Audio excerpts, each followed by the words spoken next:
We are at 484 Lakeshore Road, the minor residence. We have a 30-year laminate shingle. The predominant pitch is a 3. This slope right here is a 5. Again, 30-year laminate shingle. We do not have drip edge. We do have felt over OSB. Here's an overview of the front. And continued overview of the front.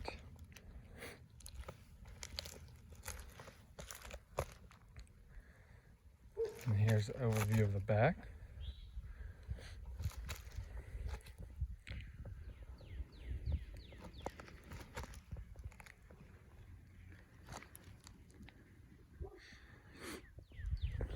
Now it's got flashing here, as you can see along the edge.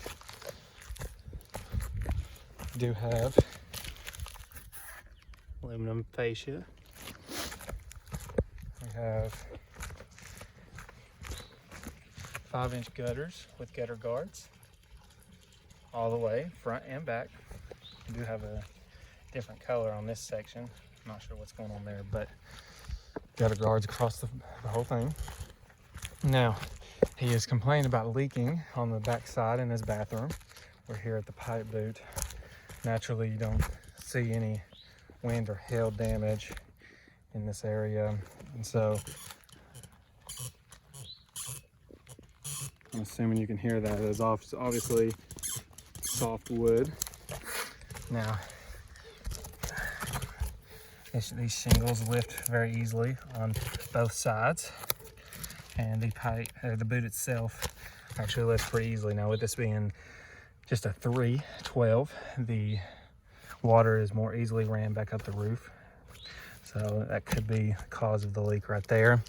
We have a lot of spots like this all over the roof. The blistering is covering the majority of the roof. He said it's 16 to 20 years old, if you had to guess. And we see a lot of blistering. The roof seems to be holding up okay, but a lot of blistering is going on. We do have shingle over ridge vent, as you can see right here. Now, along this back slope, you can see a little bit of waviness from this angle. There is clearly waviness. This roof has gotten wet underneath over the years. You can see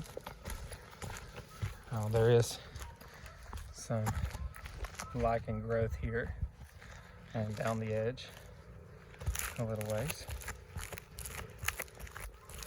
as you can see here.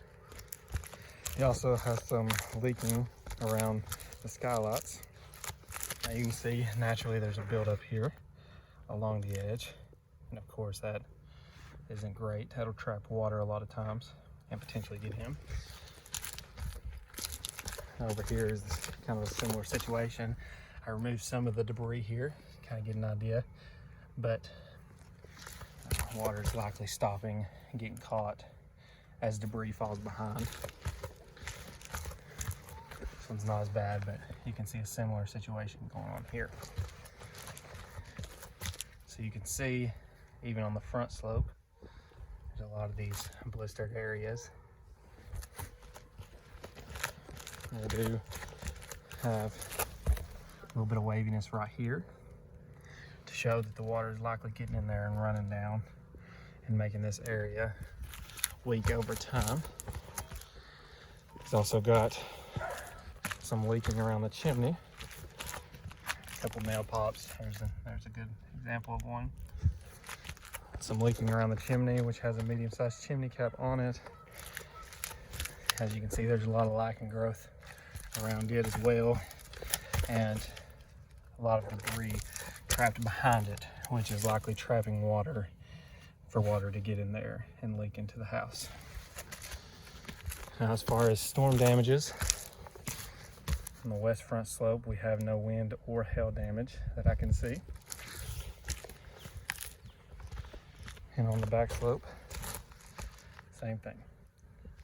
Again, we are at 484 Lakeshore Road, the minor residence, and that is everything that is on this roof.